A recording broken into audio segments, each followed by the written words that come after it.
Hai teman-teman semua, terima kasih karena sudah mau mampir ke video ini.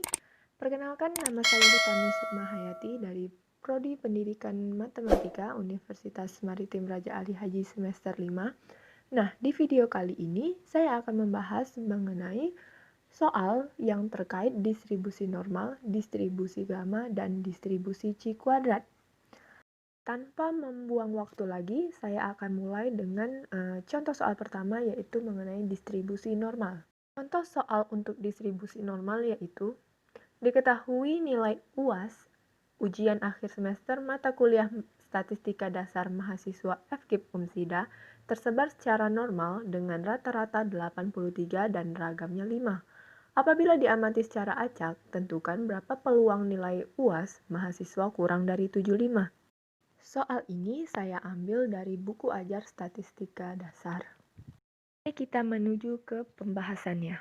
Oke, untuk penyelesaiannya itu kita menggunakan rumus transformasi distribusi normal baku, di mana Z sama dengan X dikurang mu per simpangan baku. Nah, di sini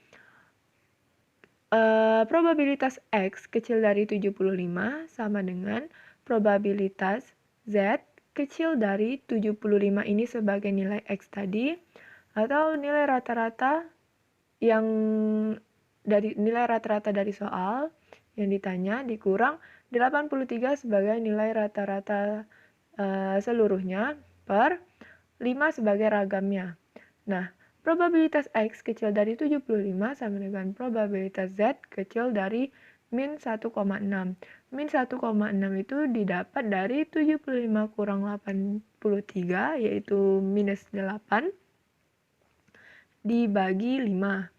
Nah, jika kita mengubah tanda Z kecil dari menjadi Z lebih besar dari, maka nilai minus pada 1,6 itu berubah jadi plus. Jadi, probabilitas X kecil dari 75 sama dengan probabilitas Z besar dari 1,6. Nah, di sini nilai probabilitas Z lebih besar dari 1,6 bisa kita buat bentuknya sebagai probabilitas Z lebih besar dari 0 dikurang probabilitas Z besar dari 0 kecil dari 1,6. Nah, di sini probabilitas Z lebih besar dari 0 adalah 0,5. Kenapa? Karena jika kita melihat dari kurva distribusi normal itu, untuk Z lebih besar dari 0 itu merupakan setengah dari kurva normal, sehingga besarnya itu 0,5 dikurang besar dari Z lebih besar dari 0 dan Z kecil dari 1,6 itu bisa kita lihat di tabel distribusi normal atau tabel Z, yaitu nilainya sama dengan 0,4452. Nah, 0,5 dikurang 0,4452 itu sama dengan 0,0548. Jadi, peluang nilai UAS mahasiswa kurang dari 75 adalah 0,0548 atau 5,48%. Tadi kita membahas mengenai soal distribusi normal, kali ini kita akan membahas mengenai soal distribusi gamma. Nah, bunyi dari soal distribusi gamma yaitu, diketahui variabel acak kontinu Y yang menyatakan ketahanan sebuah perahu terhadap hantaman gelombang mengikuti suatu distribusi gamma dengan nilai alfa sama dengan 7 dan beta sama dengan 21.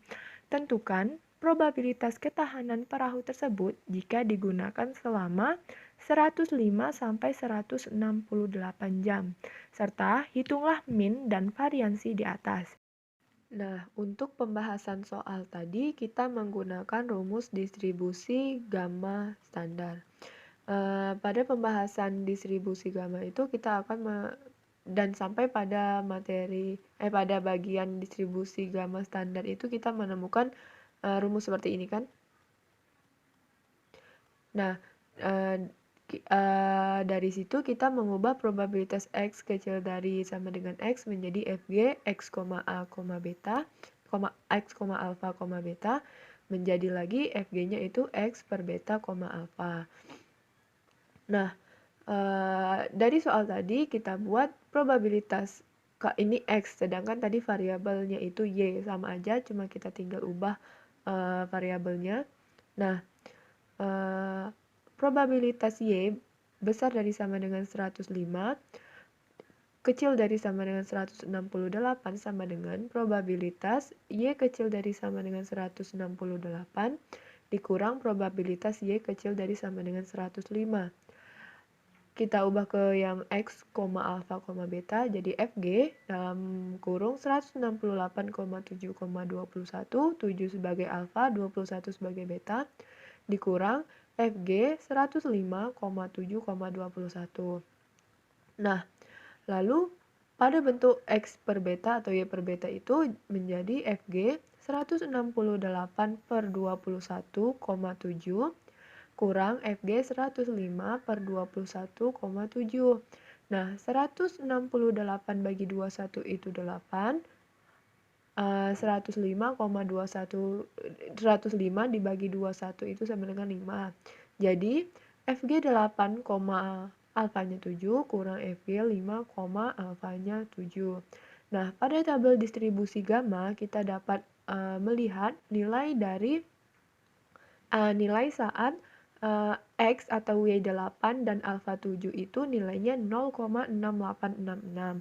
Sedangkan nilai saat X atau Y-nya 5 dan alfanya itu 7, nilainya itu 0,2378. Jadi 0,6866 dikurang 0,2378 itu sama dengan 0,4488. Nah, di soal selanjutnya itu kita diminta untuk menentukan mean dan variance dari distribusi gamma tersebut. Nah, mean pada distribusi gamma itu nilainya sama dengan nilai alfa dikali beta. Jadi nilai alfa tadi kan 7, sedangkan nilai betanya itu 21. Sehingga mean dari distribusi gamma tadi 7 dikali 21. Nah, hasil dari 7 kali 21 itu 147. Sedangkan untuk variansnya, rumus varians pada distribusi gamma itu adalah alfa dikali beta kuadrat.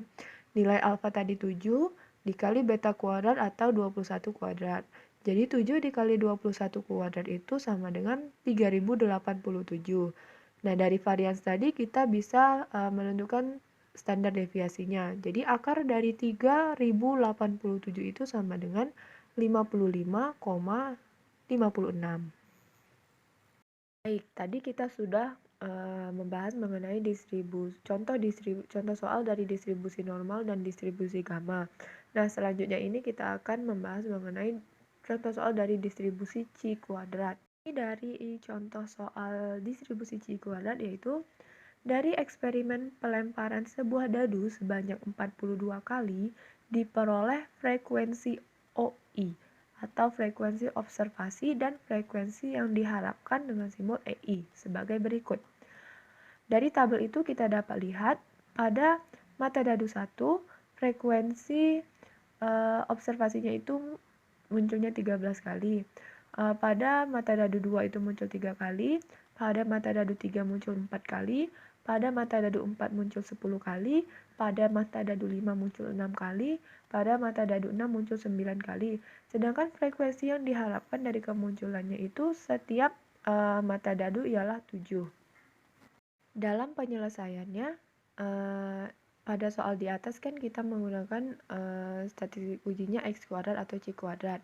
Nah, rumus dari C kuadrat ini sendiri yaitu X kuadrat sama dengan sigma dari OI atau frekuensi observasi tadi dikurang frekuensi harapan kuadrat pangkat 2 dari hasil pengurangan tadi pangkat 2 per frekuensi harapan tadi. Nah, untuk lebih memudahkan dalam menyelesaikan soal ini, kita membutuhkan tabel pembantu.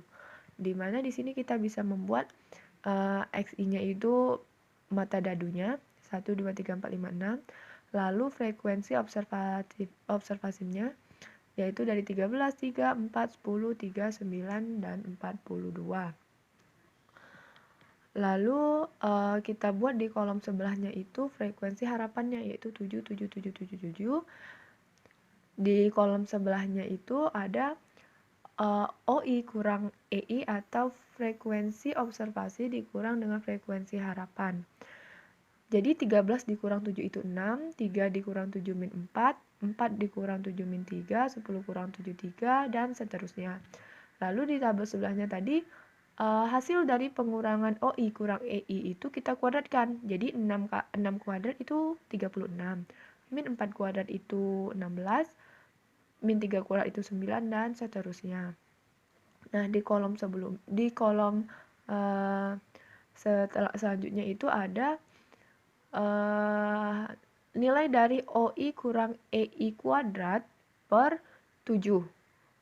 7 ini sebagai 7 ini sebagai EI-nya, karena tadi kan di rumus OI kurang EI kuadrat per EI atau frekuensi harapannya. Nah, frekuensi harapannya itu kan sama-sama 7. Jadi di situ saya tulis 7. Nah, dari 36 dibagi 7 itu hasilnya 5,14 seterusnya. Nah, dari situlah kita bisa cari nilainya sampai bawah. Nah, pada baris terakhir itu ada sigma. Sigma itu kan jumlahnya. Jadi, jumlah dari frekuensi observasi tadi kita jumlahkan itu hasilnya 42. Dari frekuensi harapan itu kita jumlahkan juga hasilnya 42. Dari kolom selanjutnya kita jumlahkan juga itu 0, hasil pengurangan OI kurang EI. Penjumlahan dari itu 90, dari OI kurang EI kuadrat itu 90, lalu penjumlahan dari hasil OI kurang EI kuadrat per 7 itu 12,85. Nah, jadi nilai dari distribusi C kuadrat atau X kuadratnya ini adalah 12,857143, atau bisa juga kita tulis atau kita bulatkan saja menjadi 12,86. Oke, tadi adalah penjelasan mengenai soal distribusi normal, distribusi gamma, dan distribusi C kuadrat. Terima kasih kepada teman-teman yang sudah mau menonton videonya sampai akhir. Apabila ada kesalahan dalam pengerjaan soal ini, atau ada salah ketik ataupun salah penulisan, mohon koreksinya. Bisa teman-teman tuliskan di kolom komentar di bawah. Terima kasih.